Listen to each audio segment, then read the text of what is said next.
Сайн байцгаана уу. Наа Батшиг гэдэг. Би Long Banner City компаниг үүсгэн байгуулагч, софтвер инженер.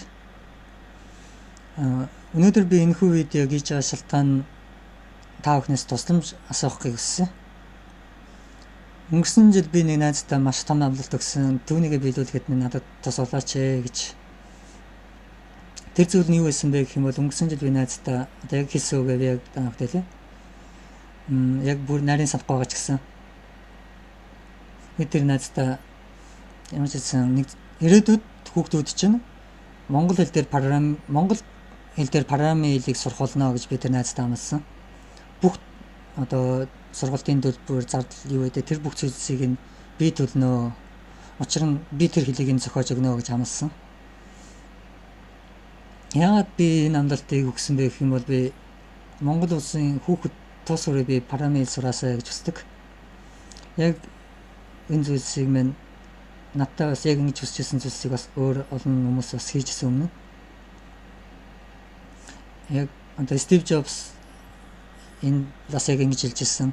Америк улсын хүүхэд тус бүр программыг сурах хэрэгтэй гэж Стив Джобс, Билл Гейтс хоёулаа сургалтын юунд бас айгүй их анхаарч ажиллаж ирсэн. Одоо боловсролын систем гэж хүүхдүүдийн компьютерийн програм сурах. Өнөөдөр ч гэсэн Хан Академи гэдээ бас дэлхийд дахир айгүй олон хийж байгаа. Надаас ч бас маш олон хүмүүс асуудаг програмыг сурах гээд маш олон програмыг заалгая надад байнга холбогдож асууж идэг. Миний асуусан ганцхан би бүх хүнээс хамгийн ихдээ ганц л юм асуудаг. Тэдний юу гэх юм бол чиний англи хэл хэрвээ гэж асуудаг. Бүх хүмүүст англи хэл проблем байсан. Тэгээд надад ч гэсэн үнэндээ проблем яагаад гэх юм бол өнөөдөр би маш олон програмыг бас амьдралд үзсэн. Яг бүгдийн гэх юм бол би өвчөөх хүн жоохон. Нийт одоо програмны түүх гэж судлах юм бол өсгийн дараалалаар аагаас ахуулаад маш олон хэл байгаа. Бараг хэдэн мянга гарч магадгүй. Яг одоо энэ дүртэл одоо ингээд Википедиа дээр энэ програмны түүхний талаар энэ хуудас байна. 1940 онд assembly language анх яасан гэж хийгдсэн гэж байна. Тэгэл 51 онд, 52 онд, 54 онд, 55 онд гэл явжсэн маш олон хэлнүүд. Эдгээрийн зарим хэлнүүд өнөөдөр ч гэсэн ажилласаар байгаа. Өнөөдөр ч гэсэн одоо сүүлийн үеийн өнөөдөр дэлхийд одоо хамгийн том алдартай байгаа хэлэх юм бол JavaScript гэдэг хэл байгаа. Haskell, Ravel энэ олон хэлнүүд гарч байна. Энд TypeScript, Anders Heggesberg гэдэг энэ одоо Microsoft-д ажилладаг залуу.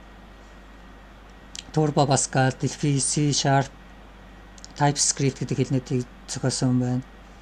Өнөөдөр энэ C#, TypeScript гэдэг хэлнүүд бас өнөөдөр маш том амжилтанд хүрч байгаа. C++ энэ бол 1984 онд хийгдсэн програмыг өнөөдөр ч гэсэн хамгийн том хэлнүүдийн нэг. C 59 өнөө 69 онд ч нөө бас ихтэй үед хийгдэжсэн. Гэхдээ эдгээр хэлнүүд бүгдээрэнд нь асуудал байгаа. Би тэр одоо дараа нь ярих болно.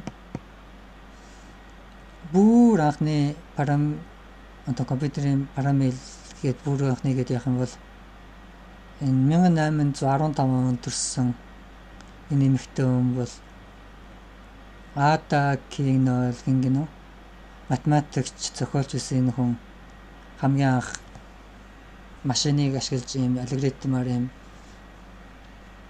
компьютеринг юм хийж болох юм байна гэдгийг энэ хүн ойлгож анхны машиныг хийх тэр зүйлсэнд оролцож ирсэн байна. Тэгээ эмэгтэй программист энэ хүний бас надад айгүй энэ хүний би бас хүн болон бас мэдээлэл олгож хэлэхэд ихэнх хүмүүс одоо эрэгтэй хүмүүс л программистууд байдаг. Эмэгтэй хүмүүс айгүй цөөхөн байдаг гэж боддог. Гэтэл хамгийн анхны assembly одоо ASC гэдэг маш одоо программын түүхэнд маш том гавь явуулсан маш том одоо улам үргэлдэх гэх юм уу тийм зөвлөлийг үлдээсэн маш сайн хэл зохиосон хүн бол эмэгтэй хүн байсан. Катлин Бут гээд 1950 онд Энэ хүн яагаад энэ парамилийг хийх болсон бас шалтгаан бас их чухал. Яагаад тэгэхээр тэр үед 40-д онд дайн болж исэн.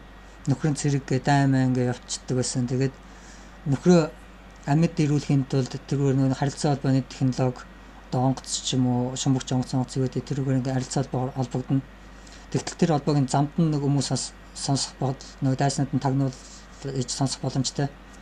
Тэгээд тэрнээс болж парами алдаанаас болж мэдээлэл алдагдаж дайн алдаа гаргаснаас болж одоо нөхөр нь дайнаас ирэхгүй байх магадaltaй байсан. Ах дүүнэр нь эрэгтэй хүмүүс. Тэгээд энэ найз нар тэдний гээд ер нь маш олон хүмүүс байгаа. Тэр олон өмнөнийг хин хүн амьд ирүүлэхийн төлөө энэ технологи гэдэг зүйл нь ямар ч алдаагүй ажиллах ёстой.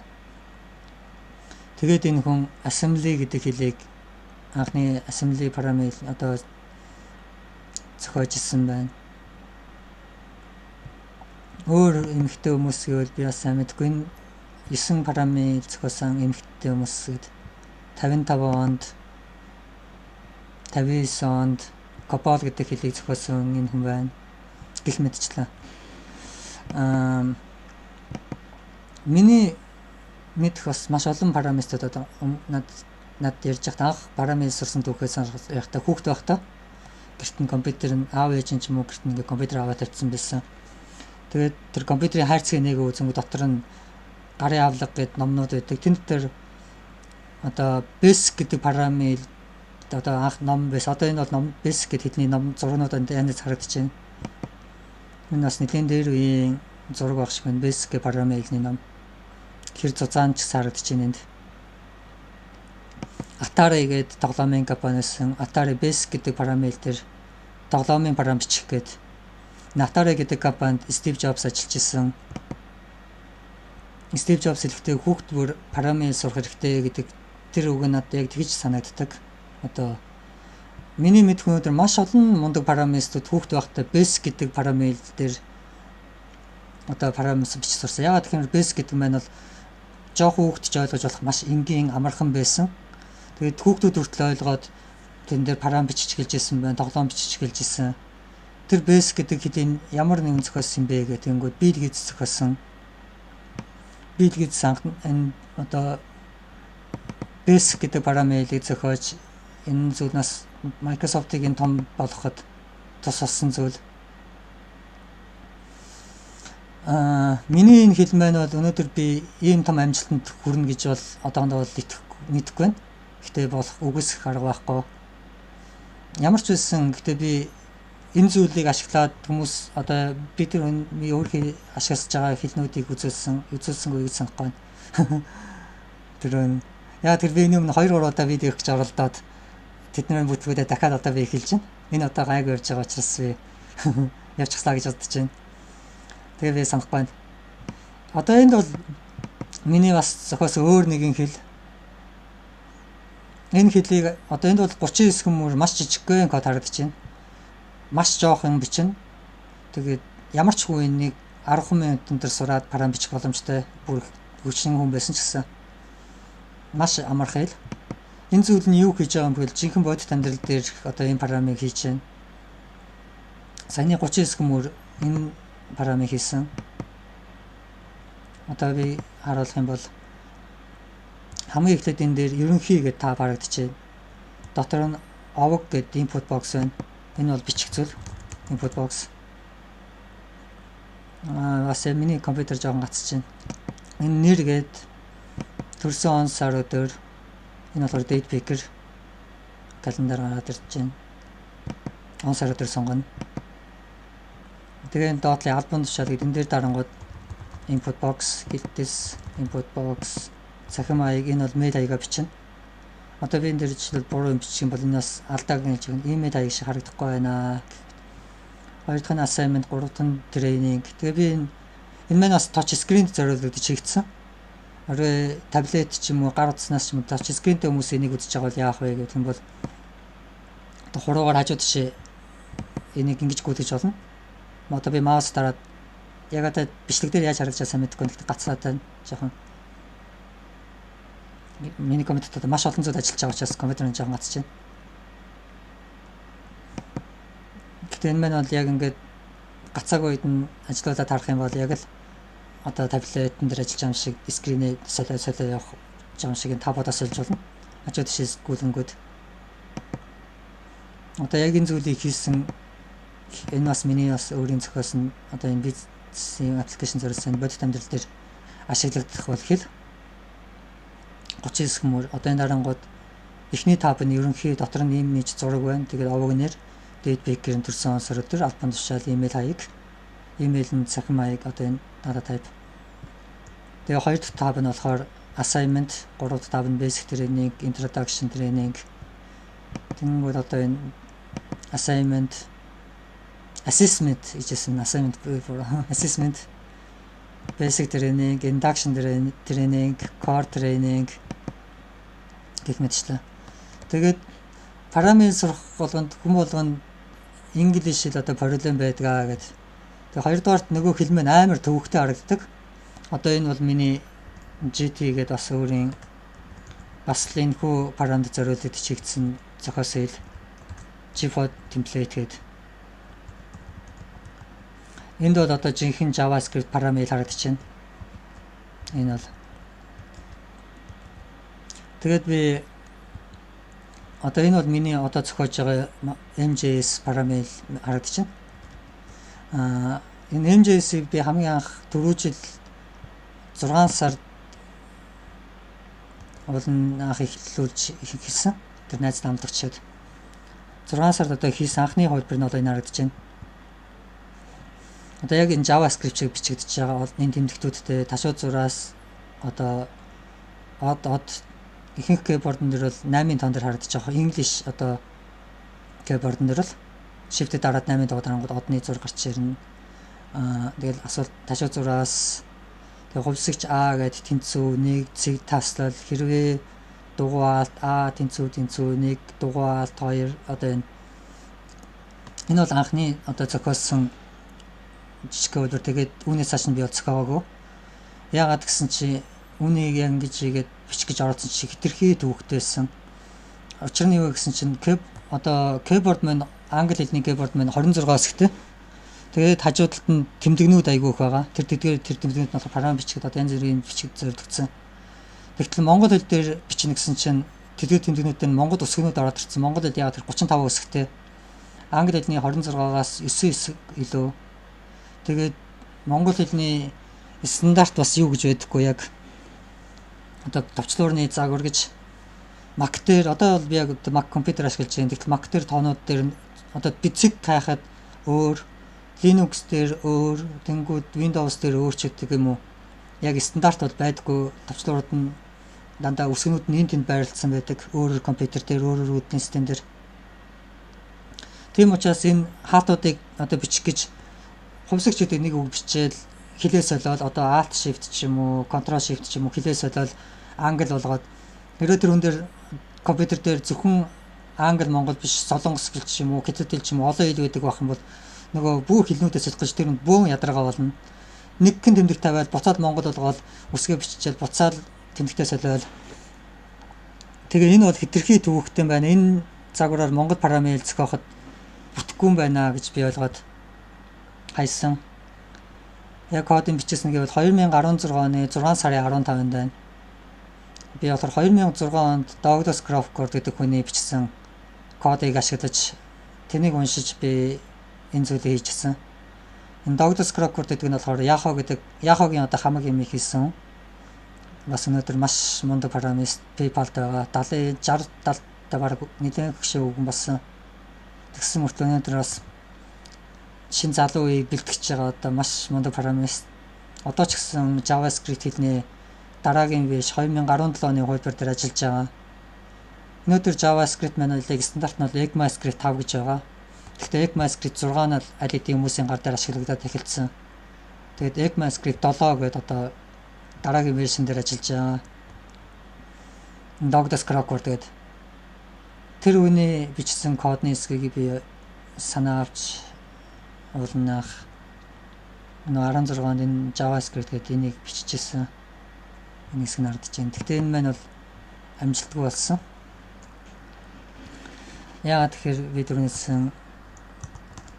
хэрвээ гээд одоо би энэ бичих юм бол хэрвээ дугаалтаагаад одоо хилээс олж ийн би энд бол keyboard нэр тагсны дахиад хилээсээд англи болгоод 2 тэнцвийн дамжуулж тавьснаа А тэнцүү 5-тай тэнцүү тэгээд одоо би дахиад тавихын тулд дахиад хилээс олно тэгс одоо би монголоор бичиж байна тэгээд буцаад энэ хилнүүдээс олж байнга ингэж бичих гэж үнэхээр ядаргаатай тэгэхгүй бол одоо хилээс олохгүйгээр бол миний дахиад алтан дээр юм том хатуугийн тэмдэг байна тэгээд би хилээс олоод англи болгож энэ тэмдгийг тавиад тэгснэ буцаагаад монгол болгоод ингэж чих бол хитрхи төвхтэй байсан тэгээд ч ер нь бол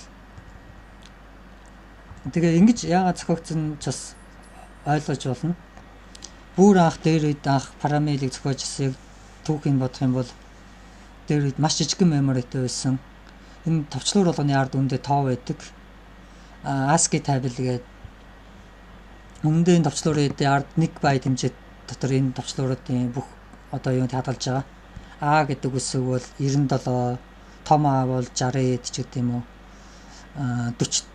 40 дээр одоо 0 тоо гэх мэтчлэн одоо тоонууд энэ А гэдэг үсгийн ард тоо байгаа A B C D одоо энэ бүх үсгийн ард тоонод байгаа. Тэгтэл тэр маань болохоор 1 байт хэмжээтэй 1 байт гэдэг нь 0-оос 255-ын хооронд тоо хадгалж чадна. Тэнгүүд хятад хэлнийг оруулна гэх юм бол хятад хэлд хэдэн сая ханз байгаа. Тэгээд Орос, Монгол гэдэг дэлхийд байгаа бүх хэлнүүдийн үг бол тэр үеийн жижигхэн меморитэй компьютер бол боломжгүй байсан.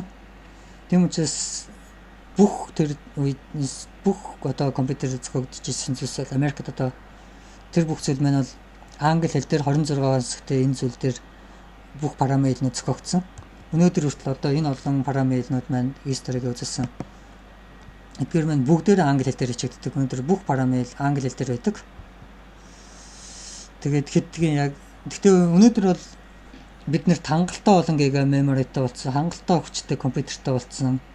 Өнөөдөр бид нэр монгол хэл дээр, хятад хэл дээр, дэлхийн бүх хэл дээр одоо параметр зохиох боломжтой болсон тийм цаг үе ирсэн. Бидэнд хангалттай боломж байгаа. Тэгээд яагаад болохгүй гэж яагаад одоо монгол хэл дээр параметр хийж болохгүй гэж тэгээ энэ маань маш энгийн игдэд хүүхд болгон basic гэд ном уншаад багада өнөөдөр мундаг том параметрууд болцсон маш том амжилтанд хүрсэн байгаа хүмүүс тэр үднэд одоо энэ Bill Gates-ийн зохиосон basic гэдэг параметрыг уншаад өссөн хүүхдүүд өнөөдөр маш том параметрууд болцсон.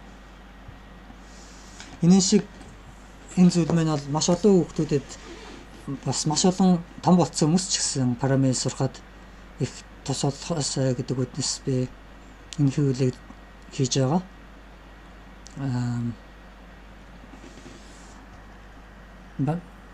Тэгээд энэ хөвлөндөө би параметрын дизайнд нөгөө тэмдэгтүүдийг нэгж оруулахгүй байхаар шийдсэн. Тэгээ яаж хийх вэ гэд миний толгойд тэр айгүй олон одоо шийдвэр гаргахад хэцүү айгүй одоо яаж хийх юм мэдэхгүй явжсэн. Тэгээ би энэ зүйл тэр одоо өнөөдрийн байдлаар миний бодож олсон дизайн гэвэл энэ байна. Би нэг зүйл маань одоо өгүүлбэр уншдаг шиг тийм байгаасаа гэж чинь параметр бүх параметр гэдэг шиг одоо бүх хэлэнд дүрм гэж байдаг. Монгол хэлний дүрм, орос хэлний дүрм, англи хэлний дүрм. Тэрэн шиг параметрэнд ч сайдхан дүрм гэж байгаа өгүүлбэр зөө, өгүүлбэрийн бүтэц гэх мэт тэр зүйлс бас байгаа. Гэтэ тэр маань бол яг жинхэнэ амьдрал дээр параметр бол ингэж харагддаг. Ямар ч өгүүлбэр зөө эндээс хүмүүс бол уншиж олох хэцүү, маш хэцүү. Яагаад тэгэхээр маш олон цэг таслал тэмдэгтүүд, хачаа ачаан тэмдэгтүүд дүүрэн харагдаж байгаа. Зарим хэлнүүд бол бүр аимшигтай. Би одоо яг нэг хэлийг санаж зориулагдсан бол параметр биш. 1993 онд ямар зорилготой яагаад бичсэн гэдгийг чи одоо санахгүй байна. Гэхдээ вики дээр бичсэн байгаа. Одоо prime fact гэдэг параметр нь одоо яаж харагддаг вэ? Энд ихтэй тайлбарлагдсан.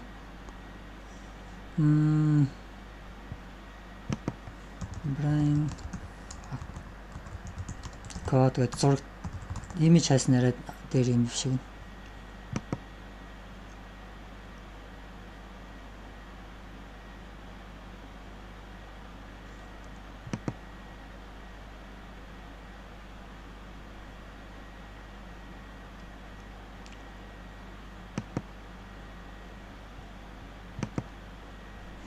Энэ одоо brain fuck гэдэг параметр. Энийг хүн уншаад ойлгоно гэж би л эндээс бол юу ч ойлгохгүй. Энийг бол ямар ч хүн уншаад ойлгоно гэж байхгүй байх гэж бодож байна. Энэ бол үнэхээр fuck. Тэгвэл одоо яг энэ бол жинхэнэ параметр JavaScript-ийг энэ ч гэсэн одоо яг параметрнээс хол хөндий хүмүүс гэх юм бол энэ бас аимшигтай юм харагдаж байгаа. Яг төсөөлж байна. Юу ийм яаж унших юм бэ гэж. Энэхүү видео би бол ийм болохыг хүсэхгүй байгаа. Аль болох одоо яг л монгол хэлний өгүүлбэртэй бодлого яаж харагддаг яг л тэрэн шиг уншигддаг байгаасаа гэсэн зорилготой. Одоо тэгж харагдаасаа гэж миний параметрийн дизайн маань. Тэгээд би өнөөдөр ихтэй энэ талаараа би дараагийн видеонууд дээр бага зэрэг юм ярих болно. Өнөөдөр би болохоор одооны байдлаар хийцэн байгаа зүйлээ та бүхэн танилцуулаад энэ зүйл нь яагаад ингэж хийсэн бэ гэдэг. Хамгийн эхлээд энэ сэтгэл гэдэг нь бол коммент. Энэ улаан өнгөөр бичсэн нь бол коммент. Гэхдээ энэ заавал улаан байх албагүй, ямар ч өнгөтэй ямар ч хийж болно, хүн өөрөөр гэснээр тохируулж болно. Би болохоор одоо миний бүх параметруудаар би улаан өнгөөр комментэд тэмдэглэдэг. Улаан над яагаад хар дээр илүү одоо ард дээр илүү уншихад илүү амархан харагддаг. Одоо энд бол коммент гэдэг нь бол одоо би энд юу болж байгаа юм бэ гэдэг энэ бүх зүйлийг тооёрж уншиж байхаар энэ коммент ихлээд уншина гэсэн үг. It's ugly, энэ бол царай муутай. Гэхдээ энэ ажиллаа хийдгээ, маш хурдан хийдгээ гэж бичсэн байна. Тэгэл би энийг уншихгүйгээр хаачих байгаа. Миний уншиж байгаа зүйл нь бол ганцхан мөр. Энд нийтээ бол 30 мөр код байна гэд. Гэхдээ бид нар 30 мөрийг уншихаар хооронд энэ зүйлийг уншихыг хүсдэг. Миний параметр маань бол ийм байгаасаа гэж хүсдэг. Энд бол нэг юм өгүүлбэр уншихад энэ бол ийм юм хийж байгаа. Яг энэ параметрийнхаа дизайныг би яг тийм байхыг хүсэж байгаа. Энэ хитрхи дэлгэрэнгүй, хитрхи урт юм бичиж магадгүй зарим хүмүүс залхуу мэр. Гэхдээ энэ маань бол дараа нь бол илүү ойлгомжтой. Гэхдээ яагаад гэдэг энэ одоо шалтгаандаа тэдний та нар ойлгох байхаа гэж намайг ойлгох байхаа гэж найдаж байна. Хамгийн ихний одоо зүйл маань сэтгэл гэж байгаа. Сэтгэл гэдэг нь болохоор эндээс ихсэн бүх зүйл маань одоо улаан болчихж байна. Тэгээ энэ дотор би бол хүссэн бүх юм авчиж болно. Одоо би энэ сэтгэлгээд энд юу гэж юм бэ? Би жишээлбэл зорилгоо гэж чинь параметр яах гэж хийж байгаа юм бэ? Зорилго нь болохоор программын хэл бишээ. Монгол программын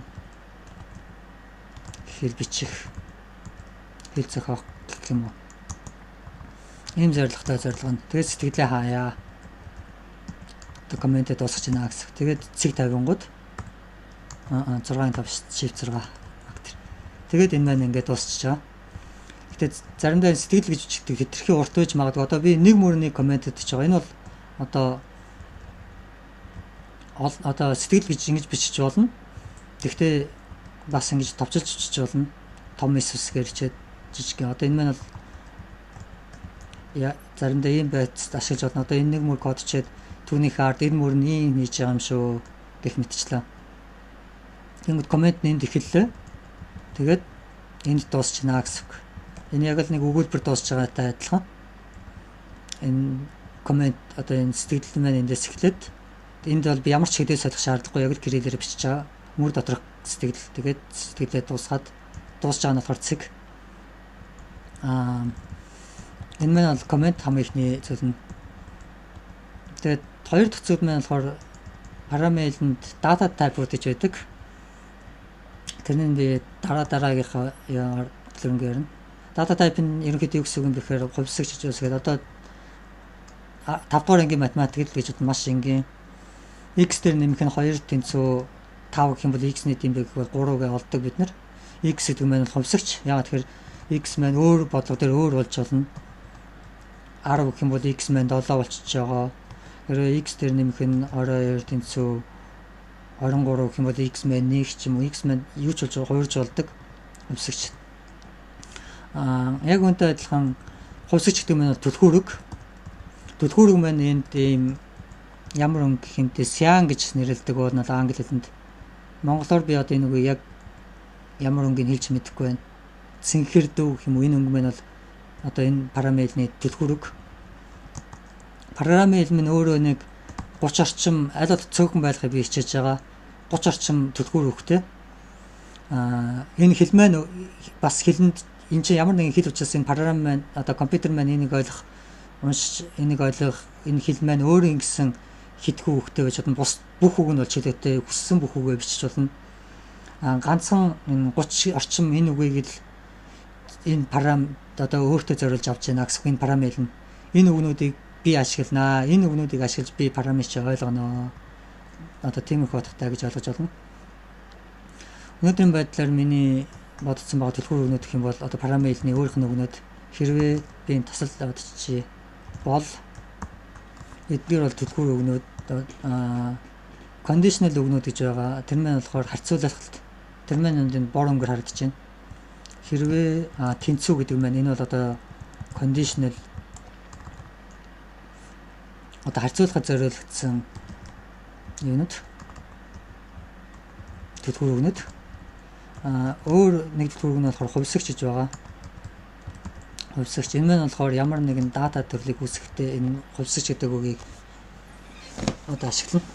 Одоо би энэ хувьсагч нэр гэж хэлж байна. Энэ маань компьютерт өндөө юу гэж хэлж байгаа юм бэхээр компьютероо би нэр гэдэг нэртэй надад хувьсагч хэрэгтэй байна. Үүнийг memory хаан чи компьютерт нэг газар хадгалцгаа. Энэ нэр гэдэг нь тоо байж болно. Хувьсагч нь одоо утга нь хувьсагч нь одоо би энэ жишээлбэл x гэхэд x нь тэнцүү 1 2 3 гэх юм бол энэ маань бол тоо. Эсвэл энэ маань текст байж болно. Одоо ямар нэгэн үг өгүүлбэр ч юм уу. Энэ маань бол текст, энэ маань одоо текст. Хувьсагч одоо ардталт нь утга нь тоо байх юм бол энэ маань бол математик үйлдэл хийнэ гэсэн үг. 5 гэдэг. Тэгэх юм бол одоо би дараа нь энэ маань x дээр нэмэх нь 10 ч юм уу ингээд бол тэнцүү 15 гэх мэт энэ бол математик үйлдэл хийгдэнэ. Араа энэ маань бол тоо биш үсэг байх юм бол би нэг өөр зорилгоор ашиглана гэсэн хүний нэрмээр бичих ч юм уу ямар нэгэн өөр зорилгоор. Энэ маань болохоор тэгээд түлхүүр өгнүүд маань болохоор хувьсагч тэгээд сэтгэл гэж байгаа. Сэтгэл гэдэг маань комментэд бичих зорилготой. Одоогийн байдлаар энэ дөрвөг бол одоо байна. Тэгээд бол гэдэг үг байгаа. Энэ 5 үг маань одоогийн байдлаар миний түлхүүр үг болцсон байна. Энэ 5 үг бол энэ параметрийн түлхүүр үг. Тэгээд би энэ улаан зүйлсэл бүгд коммент энэ сэтгэл эхлээд эндээс одоо энэ коммент эхэлж байна гэсэн. Тэгээд энэ сэтгэлгээд ижил үгээр бичээд цэг дуус 50 гот энэ сэтгэл энд дуусж байна. Дараа нь энд товчсон байдал нь ерөө сэтгэлгч тэрхүү урт санагдаад байгаа бол S гэж бичээ том үсэг, том S. Тэгээд цэг 50 гот. Гэхдээ товчсон үгийг бол би жижиг үсгээр бичлэхийг хүсэхгүй нэ. Зарим жижиг гэнээр ч юм уу томор ч юм уу янз бүр бичиж болно. Хоёулангаар нь бичих. Зарим параметрнүүд бол том жижиг үсэг ялгаагүй байдаг. Гэхдээ би бол ялгаатай ойлгохыг хүсэж байгаа. Энэ маань илүү чухал. Энэ бол миний практикийн одоо олон параметр үзсний experience одоо класс харахад FPI гэж дандаа товчсон юм ингэж бичдэг. Энэ бол одоо өөр гурлаа 3 үг. Яг тэр шиг одоо хамгийн энгийн нэг сонсож байгаа товчсон үг юу гэж чиндээ. Одоо л яг талханд орж ирэхгүй MS гингүүд Microsoft ч гэдэг юм уу. Тэгээд янз янзын хаасаагууд бид нар өдөр болгон товчсон үгнүүд ашиглаж байгаа. Одоо тэд нэг бол товчсон үсгийг бол дандаа том үсгээр бичдэг. Энэ маань бол ямар нэгэн бүтэн үгнүүд утга илэрхийлж байгаа маа гэдгийг илэрхийлдэг. Тийм учраас би энд том эс гингүүд энэ маань энэ сэтгэл гэсэн үгээ. Тэгээд энэ сэтгэл гэдэг нь маань эс цэг гэдэг нь энэ сэтгэл маань энд дуусж байна. Энэ сэтгэл гэж. Тэгээд дараа нь бол хувьсагч. Би нэр гэдэг нэртэй хувьсагч үүсгэж байна. Бол гэдэг нь бол тэнцвэн тэмдгийн оронд би энд ашиглаж байгаа. Яг тэр хідээс болоход төвхтөөс учраас бол гэдэг нь бол энэ утгыг өгж байгаа. Нэр гэдэг бол тэгээд текст. Тэр текст нь одоо энэ дотор бол би хүссэн текстээ бичиж болно. Би энд бол нэрэн дээр дэ бат шиг бичсэн. Тэгээд текст дуусаа. Бас энэ дотор нэг бас товчилж ингэж бичиж болно. Бас яг сэтгэл гэдэгтэй адилхан том т үсгэр хувьсагч нэр бол т. Гэхдээ энэ маань бол бас баг зэрэг одоо ингэ харахад бол т д б т гэл ингэж хэлэхэд бас уншихад эвгүй харагдчихж магадгүй тэгэх юм бол текст гээд ингэ бичиж болно. Тэгэл хүн өөртөө яаж байгаа айлуулах гэдэм байдлаар энэ бол одоогийн байдлаар дөнгөж эхэлж байгаа загвар. Тэгээ бас проблемууд байгаа. Тэднийг би яаж одоогоос сайн шийдэж чадаагүй бол бод за дараа бодъё гэд. Яг тэр текст маань текст гээд яг энэ үгээр дуусвал яах юм бэ? Ийм текст дотор байвал яах юм бэ? Энэ тохиолдолд програм маань асуудал үүсчихлээ. Яа тэр энийг би текстэндээ оруулмаар байна. Ийм текст чимээр текст минь ягаад текст дээр төгсөж болохгүй гэж нэрэ тийм. Яг тийм тохиолдолд ингэж болох хэлээ. Тэр тохиолдолд нь бол Т-гээр ашиглаж болно. Энэ тохиолдолд бол одоо параметр маань ойлгоно. Окей, энэ бол текст. Тэгээ ингэ яваад Т-гээрээ дуусч байна. Хоёр янзаар ингэ текстийг бол бичиж болж байгаа. Нэрээ текстээр дуусгаад дундны проблем үүсэж байгаа бол эсвэл бичиж байгаа үг дотор ч Т гэдэг зүйл текст хоёулаа ороод ирвэл яах вэ гэдэг энэ бол бас проблем. Тэгтээ энэ юм би бол дараа бодъё гэж бодсон байгаа. Энэ дотор маань жишээлбэл Т-цэг ороод ирсэн. Тэгснээ текст хоёулаа ороод ирсэн зэгтэй. Гэтэ ийм нөхцөл бол барагтаал үүсэхгүй болоо гэж би бодож байна. Гэтэ ийм текст бичих хэрэг гарч болцсогүй. Тэр нөхцөлд бас боломжтой байх хэрэгтэй. Тэгээ дараагийн энэ болохоор condition гэдэг зүйл. Хамгийн ихний одоо харьцуулалт парам ажиллах. Хэрвээ нэр тэнцүү бат шиг одоо текст эхэлж байгаа эндээс бол текст. Эсвэл одоо нэр тэнцүү тоотой харьцуулах гэж байгаа бол би энэ заавал текст гэж бичиж ташаалах шууд ингэж чинь. Нэр тэнцүү 1 2 3 бол гэж болно. Тэгээд энэ зүйл маань бол одоо яг хэрвээ нэр тэнцүү одоо энд бол би хувьсгаж үүсгэсэн анх одоо компьютер дээр бол нэр гэдэг компьютероос би нэр гэж юу вэ гэж асуувал компьютер минь одоо Д бат шиг энэ текст байгаа гэдгийг бол мэддэг болсон байгаа. Тэгээ одоо харьцуулж хийж юм гэсэн. Хэрвээ одоо энэ маань бол өгүүлбэртэй бодлого шиг л яг уншигдаасаа гэж би хэлж байна. Хэрвээ нэр тэнцүү Д бат шиг бол энэ дотор байгаа код ажиллана гэсэн үг. Энэ маань бол одоо би сэтгэл энд байгаа блок код гэж нэрлэнэ. Энийг бол блок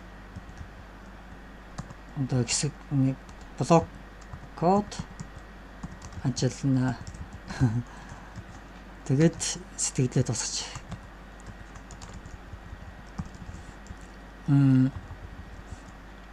Энийг би тэр зүр дээр тавьж дараа нь ирж ашиглана. Хэрвээ нэр тэнцүү Д бат шиг бол энд байгаа код одоо энд бол хичнээн ч мөр код гэж болно, урт гэж болно. Энэ дотор байгаа кодод ажиллана. Энэ дотор дахиад бас хэрвээнүүд гэж болно. Энэ дотор ч бас хэрвээ гээд бас өөр condition харьцуултууд бас байж болно. Condition гэж би харьцуулт бол гэдгээс эхлээд энэ одоо энд байгаа зүйл үнэн гарсан бол энд байгаа зүйл ажиллана л гэсэн үг. Үнэн гэж биш гэдэг нь одоо нэр тэнцүү Д бат шиг биш. Энд одоо би өөр юм байж болно. Жишээлбэл болд ч гэдэг юм уу. Өөр энэ тохиолдолд бол энэ нэр гэдэг нь бол Д бат шиг гэж байгаа энэ дээр. Тэгээд нэр тэнцүү бол гэхэд энэ зүйл ажиллахгүй л гэсэн үг.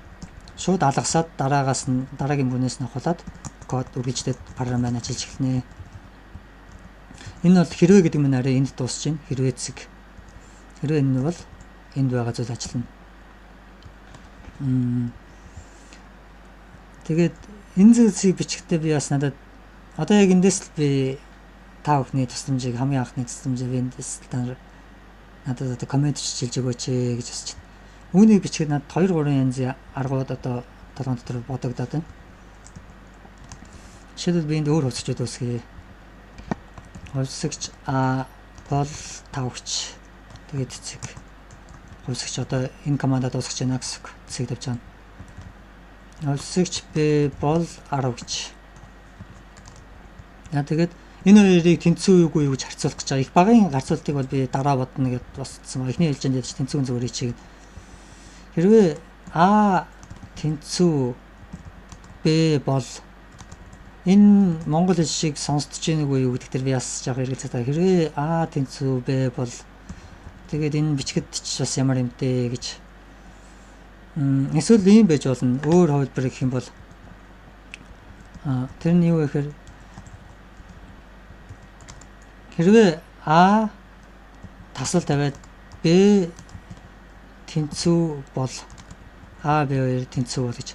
Энд нэг давуу тал нь юу гэхээр олон зүйлийг танилцуулж чадна. Хэрвээ А Б С Д энэ эдгээр бүгдээрээ тэнцүү бол гэж одоо би харьцуулахад энэ зүйл маань бол бас илүү бага бичих юм уу гэж. Тэгэхгүй бол одоо би хуучин бичлэгээр бичих юм бол А тэнцүү Б тэгээд ба ч гэдэм одоо энэ хоёрын донд бас нэг юм байх бах. Тэгснээ энэ хоёрын донд бас нэг бөгөөд гэдэг одоо энэ хоёр тэнцүү тохиолдолд үргэлжлээд ба гэдэг чинь нэг юм бас байх болоо гэж би бас тэрийг сайн мэдгүй бас нэг төлхөрөг байх болоо. Б тэнцүү С тэгснээ ба одоо би бол аль болох тэмдэгтэд ашиглахыг хүсэхгүй байгаа. Тэгснээ С тэнцүү Д бол гэдэг одоо энд бол айгүй урт бичигдчихаа. Тэгээ уншаад ч гэсэн нэг толгой хүн бас ажиллаулна гэсэн. А Б хоёр за тэнцүү юм байна. Б С-тэй бас тэнцүү юм байна. С Д-тэй тэнцүү юм байна. Өн чинь ерөөсө бүгдээр А Б С Д ч бүгдээр л тэнцүү юм биш тий. Яасан төвхтэй бичдэг вэ ч юм уу тэгж бодож болно. Тэнгүүд энэ бичлэг надад илүү хэлбэрч юм уу гэж бодогдоод байгаа. Дизайн гаргахад одоо бол яг өндөө чи нэг видео үзэж байгаа чи одоо яг програм дизайнер болцсон байна. Програм хэлний дизайнер болцсон байна гэсэн үг. А Б С Д тэнцүү бол энэ тохиолдолд бол энэ дөрвөн утгыг маш амархан одоо тэнцүүгүйг шалгаж болж байна. Тэгээд хэрвээ А Б С Д тэнцүү бол А Б С-ийн таслаар ингээ харчиж болно. Эдгээр маань бол дандаа хувьсгч нар. Хувьсгчийн нэрний дөрмийгаа би танилцуулдаг. Хувьсгчийн нэрэнд болохоор би таслал илүү тэмдэгтэд орохгүй. Хувьсгчийн нэрэнд зөвхөн А-гаас одоо А Б гэдэг зөв кириллик төсөл латин үсэг ер нь ямар ч үсэг байж болно. Үсгнүүд. Тэгээд нэр байж одоо үсэг байж болно. Тэгээд тоо байж болно. Гэхдээ тоогоор хэзээ хувьсгчийн нэрэл эхлэхгүй. Жишээлбэл би нэр гэдэг дээр биш. Энд одоо яг хоёр одоо юу ч гэдэг 2А ч юм уу хувьсгчийн нэр ямар нэгэн байдлаар тоогоор бол эхэлж болохгүй. Гэхдээ хувьсгч нь бол үсгээр эхлээд тоогоор төгсөж болно. Яагаад тэгэхээр би А хувьсгч үсгсэн. Дараа нь би А2 одоо А3 ч юм уу тийм байдлаар би 3. Гэхдээ яг энд бол А гэдэг энэ бол маш муу параметрын одоо маш муу одоо юу гэдэг практик аль болох ингэж товчлохгүй бичих энэ илүү зүйд. Тэгэхгүй бол ягаад тэгэхээр ийм код бичсний дараа сарын дараа ч юм уу 2-3 сарын дараа өөр юм хийж яагаад буцаад энэ код харахад хүн ойлгодоггүй. А гэж юу юм бол Б гэж юу юм бол тэрний оронд жишээл энд алим байсан бол жишээл алим гэ бүтнээр нь бичсэн илүү зөв байдаг. Би бол параметр одоо өнөөдөр параметртэй нэг үгч дандаа товчилж бичдэг. Google-ийн код ч юм уу Microsoft ч юм уу өчнөө олон том компанийн кодыг би бас уншиж ирсэн. Эндээс айгүй их товчилсан байдаг. Тэдгээр надад бас нэг л таалагддаг. Яа манай багш намайг сурахтаа анханасаа эзэж бити товчилж бичээ. Энэ бол маш муу зүйл гэж хэлсэн. Тэгэл яг би тэрүүгээр нь өөртөө хөвшил болгосон гэсэн. Анх сурахад уртын бичгэд хэцүү санагддаг байсан ч гэсэн одоо бол аль хэдийн проблем биш. Тэгээ энэ ч надад илүү зүв байсан. Дараа нь би 2-3 сарын дараа кодоо эргэж уншихдаа би бол энд юу болж байгааг маш амархан ойлгож чаддаг. Түүнээс би ийм хараад тэр үед би А гэж бичихдээ юу бодоод А гэж бичсэн юм бол гээд толгоогоо ашлаа суух бол үнэн тэнэг хэрэг. Түүнээс яг энэ шиг биш л алим 1 ч юм уу, алим 2 ч юм уу, алим 3 ийм байдлаар хувьсгчийн нэрийг зарлаж болно. Гэхдээ хувьсгчийн нэр маань хязгаарч тоогоор эхлэх бол буруу. Энэ бол маш толгой эргүүлдэг бодлоосдуудыг толгой эргүүлж бодлуулж яана гэдэг маань програм маань алдаатай болно гэсэн үг. Бүх алдааны их үсэр дандаа бодлоснаас болж програм алдаа гардаг.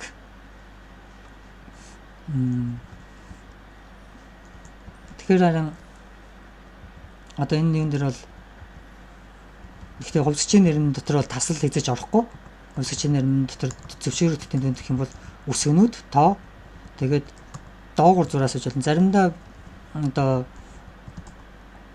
2 үг 3 үг мөг нэрлэх юм да. Жишээл эхний нэр одоо англи хэлэнд first name, last name гэдэг одоо овог нэрийг тэрний шиг одоо эхний нэр, хоёр дахь нэр ч юм уу эсвэл одоо төгсөлийн нэр ч юм уу хоёр дахь нэр биш эхний нэр төгсөлийн нэр гэдэг шиг.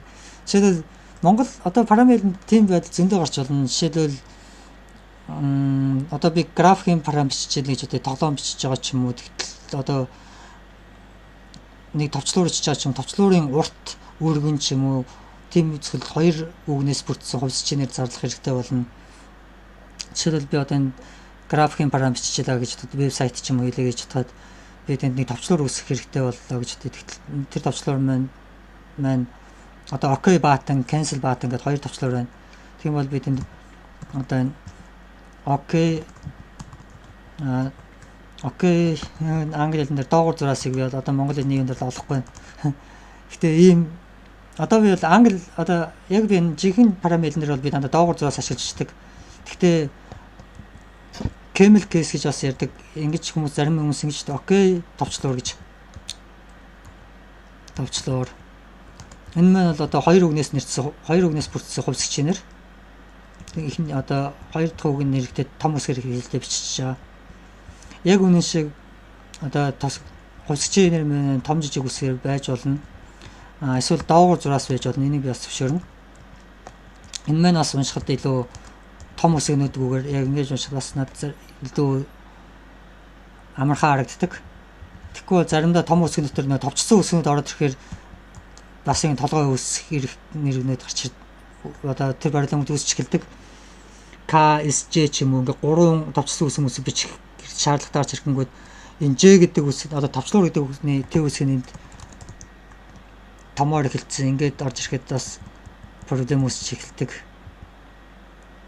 Тийм учраас би бол параметрийнхаа одоо өөрийнхөө дизайн одоо өөрийнхөө параметрыг яаж бичих одоо юу гэдэг арга дээр бол би дандаа энэ хоёр үгнээс бүрдсэн хувьсч үстэй би дандаа доогуур зураасыг бол ашигладаг болсон. Товчсон юмыг л том үсгээр бичнэ. Түүнээс бол эсвэл ямар нэгэн том үсгийн утга илэрхийлж байгаа үед би том үсгээр бичнэ. Түүнээс хоёр үгнээс бүрдсэн юмыг бол окей товчлуур гэх мэтчлээ.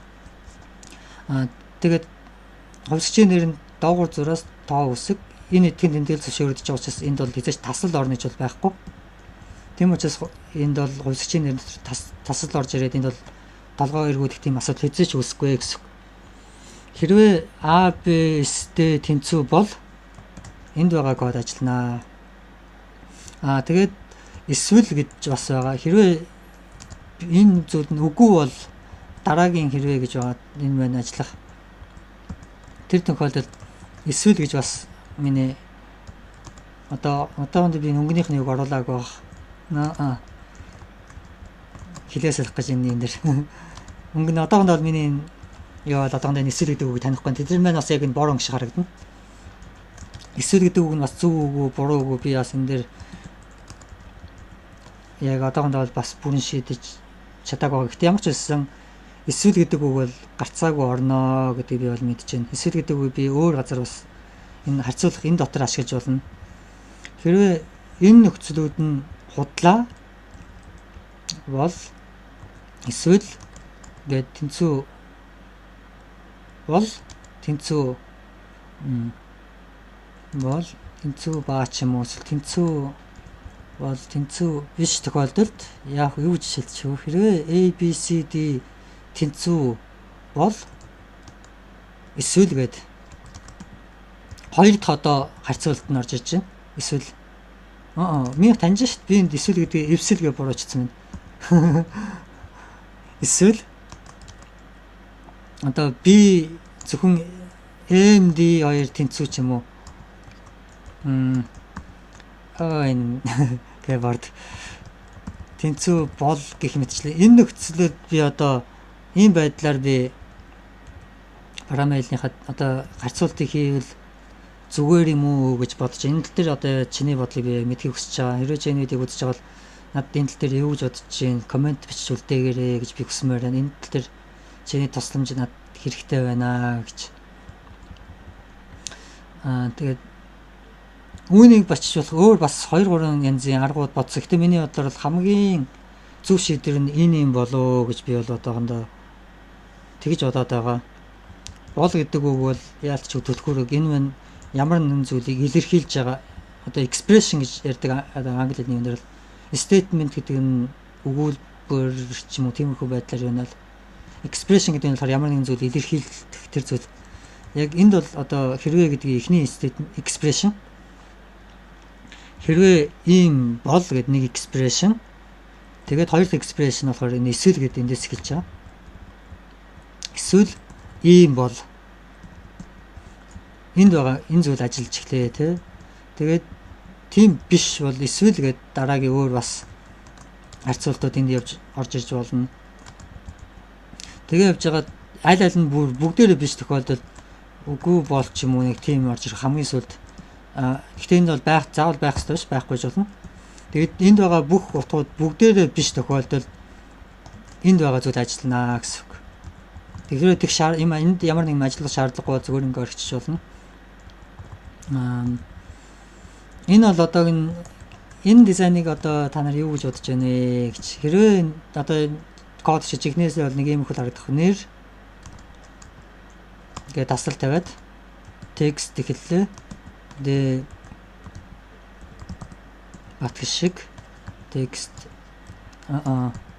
текст дуусла энэ нэр тэнцүү гэдэг яаж харьцуулах юм бэ гэдэг нь энд одоо бичнэ. Тэнцүү юм уу их бага юм уу одоо яаж харьцуулах гэж байгаа хоёр тоог харьцуулж болно. Энэ одоо А Б-гээс их бол эсвэл Б А-гаас их бол ч юм уу эсвэл А Б-ээр тэнцүү бол их бага гэх мэтчлэн эсвэл А 0-оос одоо бага ч юм уу тоо маар харьцуулахад эсвэл хасах тоо моо янз бүрийн байдлаар одоо тэр харьцуулах зүйлс нь ардталт нь байх болоо гэж. Ямар ч үс энд бол эхлээд утгууд нь орж ирнэ. Нэр гэдэг нь бол хувьсагч. Тэр хувьсагч маань болохоор энэ dev text тэр хувьсагч маань болохоор text тэгээд энэ dev бат шиг гэдэг текст байгаа. Тэгээд хоёр дахь одоо юу нь болохоор text dev бат шиг энд болохоор шууд text юм биччихэ. Тэгээд энэ хоёр тэнцүү бол одоо энд байгаа код нь бид түрүүн дээр жишээ болгож чадсан байсан. Энэ кодыг ажиллуулаа. Одоо print гэдэг бол command. Одоо энэ бол дэлгэцэн дээр одоо принтэрлэнэ гэсэн үг. Одоо яг энэ бол янз бүрийн принтэрлээд зарагдаж байгаа энэ зүйлс миний зүйлс гэдэг шиг print тэгээд тэр маань болохоор text. Тэгээд сайн байна уу? Миний нэр бол гэд энэ тасал тавиад энэ хэ гэдэг нь болохоор одоо хувьсагч гэж хэлж байгаа. Одоо энэ текст дотор таслал тавиад хэ тэр дотор нь байгаа хувьсагч. Тэгээд энэ хувьсагч энд дууслаа гэд энэ бол одоо зай бүглэгч гэсэн. Тэнгүүд энэ маань парам ажиллахдаа яаж ажиллах вэ гэх юм бол дэлгэцэн дээр ийм принтэрлэнэ гэсэн нэр гэд энэ хоёрын бүгдээр солигдоод сайн байна уу? Миний нэр бол Батх шиг. Яагаад тэгэхээр нэр гэдэг нь маань энэ текст. Гэхдээ энэ текстэн дотор одоо энэ жишээлбэл энд нэр гэдээ орсон байна. Миний нэр гэд. Гэхдээ энийг бол Бат шигээр солигдохгүй. Яагаад тэгэхээр солигддог гэдэг зүйлийг би энд анхааруулж байгаа текстэн дотор таслал тавиад одоо жишээлбэл энэ текстийн нэг хэсэг дуусч байна л гэж ойлгож болно. Энэ текстгээ хувьсагч. Тэгээд тэр хувьсагч маань нэр тэнгүүд одоо энэ текст маань энд байгаа текст энд Бат шиг гэдэг энд байгаа текст энд хувьсагч орж ирэх юм байна. Тэгээд тэр хувьсагчныхаа нэр нь нэр гэдэг тэнгүүд тэр маань энэ зүйл тэгэнд орж ирнэ гэсэн үг. Тэгээд хувьсагч нь энд дуусаад тэгээд текст энд дуусч байна гэж. Тэгээд энэ команд техник команд нь чинь print гэсэн байна уу? Ойлгомжтой байгаа болоо гэж би найдаж байна. Тэг яг энэ тал дээр юу гэж бодож байна вэ? Тэгээд энэ хүү видео чамд таалагдсан Монгол парамил зохиох энэ санаа чамд таалагдсан бол энэ видеог минь аль болох олон хүмүүст шеэрлж өгөөч гэж би асуусмаар. Тэдгээр хүмүүсийн бас санал бодол юу вэ? Тэдгээр хүмүүс бас ямар нэгэн санаа хэлж магадгүй. Хэрвээ монгол хэл ингэж уншихдбол надад арай зөв харагдчихэна. Би ямар нэгэн одоо хүүхдэд парамил заахта яг л монгол хэлний өгүүлбэр шиг уншигддаг байгаасаа гэж би бол тэм зүйлийг төсөж байгаа. Энэ парамилыг зохиож байгаа одоо зориулт нь бол тэр Түүнээс энэ хүү параметрыг бол би ямар нэгэн гар утасны параметр бичээд ч аппликейшн одоо гэдэг тийм мундаг том юмд бол зориулдаг. Гэхдээ тэр зүйлийг хийх боломжгүй бол биш. Энэ тэр зүйлийг бол хийн яг энэ зүйлийг одоо яг би хийж анхны бүрэн параметр бичих боломжтой болоод дуусаад ирэх үед нь бол би ажилуулна, хүмүүсийг бүгдээр параметр бичих боломжийг олгоно. Вебсайт ажиллаад тэгээд тэр сайт руу ороод бүгдээрээ хүмүүс энэ параметрыг ажиллаад параметр бичиж болдог. Тэгээ ямар keyboard ямар үйлний системээс хамаарат тэр сайтн дотор орж ирэнгүүт одоо бүгд ямар ч компьютероос бичсэн ямар ч keyboardтай байсан бүгдээрэнд нийтлэгэн байдаг стандарт. Одоо яг тэр зүйлсийг би бол тэнд хийгээд өгч чинь эдитерүүд энэ. Тэгээд тэр нэг ажиллаад тэнд хүмүүс бүгдээрээ параметр бичлээд энийг ашиглаасаа гэж би бол хүсэж байгаа. Тэр үүнийг ашиглаад хүүхдүүдэд бас параметр бич сураасаа. Тэр хүүхдүүд чинь том болоод амар том амжилтанд хүрсэн мундаг параметрууд болох боломжтой шүү. Тэр зүйлийг би маш олон харсан гэдэг үгнээс маш олон параметрууд надад түүхээр явахдаа бол анх би basic гэдэг параметр сураад гэж хэлж тэр basic нь биелгийцэн зохиосон параметр хүүхдүүд маш энгийн одоо хүүхдүүд уншаад ойлгоход зориулж одоо тэр үеийн жижигхэн компьютертэй зориулж хийсэн. Гэхдээ өнөөдөр тэр basic-ийг харах юм бол бас л анх сурж байгаа хүмүүст бол маш л хүн харагдана. Миний энэ хэл бол жоохон дэлгэрэнгүй урт юм шиг харагдаж магадгүй. Гэхдээ зүгээр Монгол өгүүлбэр шиг харагдаасаа энэ бол миний зорилго байгаа. Одоо энэ параметрийн хүсэл гэх юм уу. Энэ параметр маань бол яг л өгүүлбэртэй бодлого бүгдэд уншаад хүмүүс уншаад бодлого одоо ойлгодог шиг өгүүлбэртэй бодлого шиг параметр харагдаасаа тэгээд параметр яг алдаагүй ажилтдаг зөв. Тийм байх юм бол энэ маань үнэхээр ирээдүйд энэ параметрыг ажиллаад гар утасны параметр, вебсайт, YouTube маш олон зүйлсийг хийх боломжтой. Яа тэр энэ нь бол яг л жинхэнэ JavaScript. Одоо дэлхийд дээр өнөөдөр хамгийн алдартай параметр бол JavaScript байгаа. Өнөөдөр миний ажлын бүх ажлын 97% цагаа би бол JavaScript дээр зарцуулдаг. Миний ажлын бараг бүх зүйлс бол дандаа JavaScript. Одоо энэ бол аимшигт бол юм хийж гарч байгаа. Энэ бүх зүйлсийг бол би сервер, вебсайт одоо энэ бүх зүйл маань ер нь бүгд JavaScript-ээр хийгдэж байгаа. Үүний хэрэгтээ энэ хүү параметрыг хүртэл би JavaScript-ээр бичсэн. Одоо энэ бол Монгол JavaScript нэртэй параметр. Гэхдээ энэ JavaScript энэ параметрийг би өөрөө ямар параметр дээр бичсэн бэ гэх юм бол би нэг JavaScript-ээр бичсэн. Гэхдээ Монгол хэлбэр. Гэхдээ энэ параметр нь бол бичлэг нь бол яг л өгүүлбэр зүүн нь бол яг л монгол хэлний өгүүлбэр зүгээр монгол хэлний юу шиг. Үндэ англи хэл дээр зохиогдсон параметрууд ч гэсэн англи хэл шиг уншигддаг. Би бол аль болох англи хэл шиг бичих бол энэ дээр л оролддог. Англи хэл шиг уншигддаг байх гэж би бол тийм байдлаар бичих гэж бас хичээд тэгсэн ч гэсэн энэ дотор л айгүй их тэмдэгтүүд харагдаж байгаа. Гэтэ энэ над хэлбэр илүү хурдан бичнэ. Би одоо энэ мол гэдэг юм уртын бичиж явахын оронд бол би энэ бол ганцхан тэмдэг тавина. Илүү хурдтай бичнэ.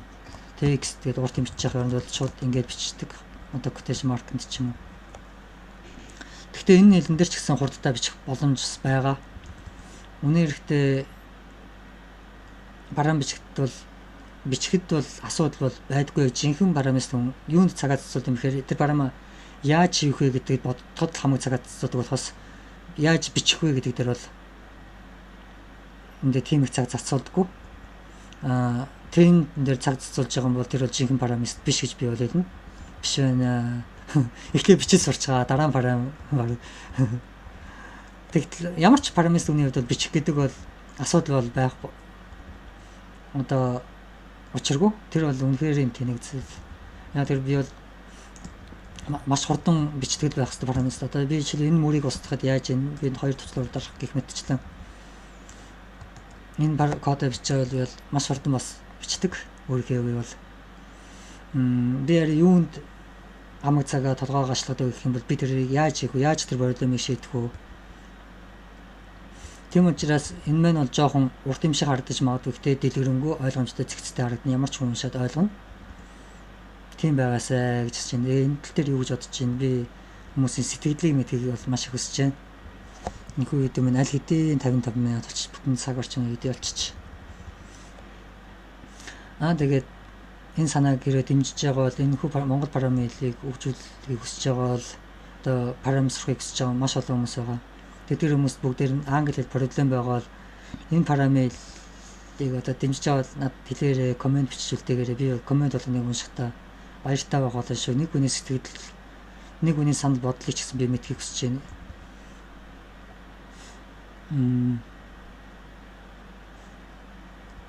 За тэгээд дараагийн удаа уулзлаа бол баяртай.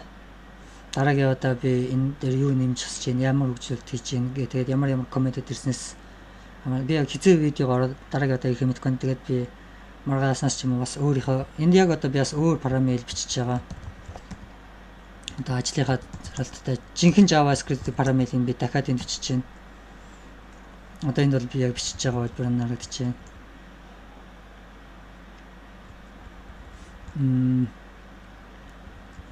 Одоо яг энэ зүйл нь бол энэ AST гээд одоо энэ Facebook-ийн JavaScript парамилыг задлах зориулсан одоо парамил одоо яг энэ зүйлийг би дахиад бичиж байгаа өөрөөхөө. Яагаад энэ аль хэдийн хийгдсэн байгаа зүйлийг би ашиглаж болохгүй гэж яагаад энэ зүйлийг би ашиглахгүй байгаа юм бэ гэх юм бол надад өөр санаа байгаа. Энэ JavaScript гэдэг хэлэн дээр би C хэлэн дээр байдаг зүйлс зарим зүйлс байдаггүй байна. Макро гэдэг зүйл, макро гэдэг бол маш хүчрхэг зүйл. Тэр зүйлийг би одоо энэ JavaScript дээр оруулж ирэхийг хүсэж байгаа. Тэгээд би энд одоо бичиж байна. Ажиглалт. За энэ ч яг миний ажил. Тэгэл би ингээд маргаанаас ч ихтэл өөрийнхөө хийдэг юм хийгээл суух бах. Гэтэ комментуудыг бол би харна. Хүмүүс сэтгэл болгоны би уншина. Энэ хэл дээр хүмүүс юу бодож байна ээ? Ингэж хэрвээ гээд одоо ингэж харцуулт их надад хүмүүс зүгээр санагдаж байна уу? Энэ юу гэж бодож байна ээ? Тэгээ өгүүлбэр дуусгаланд би бол энэ цэг тавих энэ бол их зүгээр санагдаж байгаа. Өгүүлбэрийн дотор цэг баймааргүй байна. Яг тэр маань хоёр өгүүлбэр шиг болоод ойлгогдно. Энэ парамилын дотор бол маш их цэг байгаа. Маш олон цэг. Гэхдээ нэг өгүүлбэрж дуусаагүй. Нэг өгүүлбэрч гэж баг юм тайлбарлах хэцүү. Энэ бол аль хэдийн аимшигтай болцсон ил. Гэхдээ би тэрнээ дуртай. Тэдгээр ихтэй анх сурахад бол хэцүү.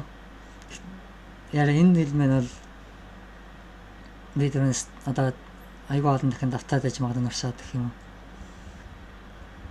Энэ хэлнийг бол би маш цэвэрхэн байгаасаа гэж хүсэж байгаа. Маш ойлгомжтой текст байгаасаа. Энэ өгүүлбэр нь өөр ямар нэгэн зүйл илэрхийлдэг байгаас, ямар нэгэн зүйл тодорхойлдог байгаас, ямар ч парами мэдлэггүй уншаад энийг ойлгож чадгаар энгийн байгаасаа. Тэгээд Монгол keyboard-д одоо Монгол keyboard дээр бол эдгээр тэмдэгтүүдийг ашиглахад бол бараг л боломжгүй гэж хэлж болно. Монгол парамилэнд яг байнга нэг үсэг бичээл хилээ содоод нэг тэмдэг дараад нэг үсэг бичээл нэг хилээ содоод нэг тэмдэг тавиал ингээд нэг зүйл тамтай ажил.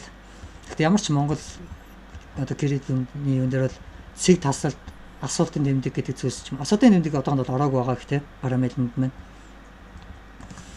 тэмдэгтүүд орж ирж магадгүй. Одоогийн байдлаар нэг ч тэмдэгт байхгүй байгаа. Ганцхан тэмдэгт нь бол энэ парамилд ашиглагдаж байгаа тэмдэгт гэх юм бол ганцхан цэг байгаа.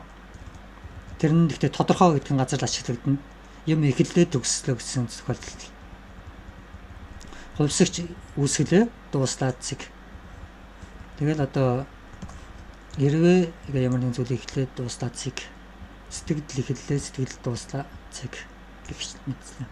Харин энэ дотор бол хэрвээ дотор энд цэг ингээд цэг ингээд ороод ирэх юм бол энэ цэг гэдэг зүйл ямар ч үн цэнэгүй болж өрнө. Утгагүй болж ирнэ. Энд өгүүлбэр байгаа гэдгийг ч ойлгоход хэцүү болж ирнэ.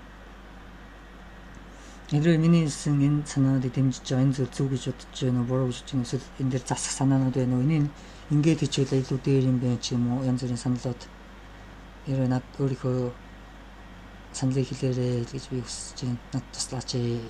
Яг тэр би аль нь яг зөв байх болоо гэл айгүй энэ дээр бас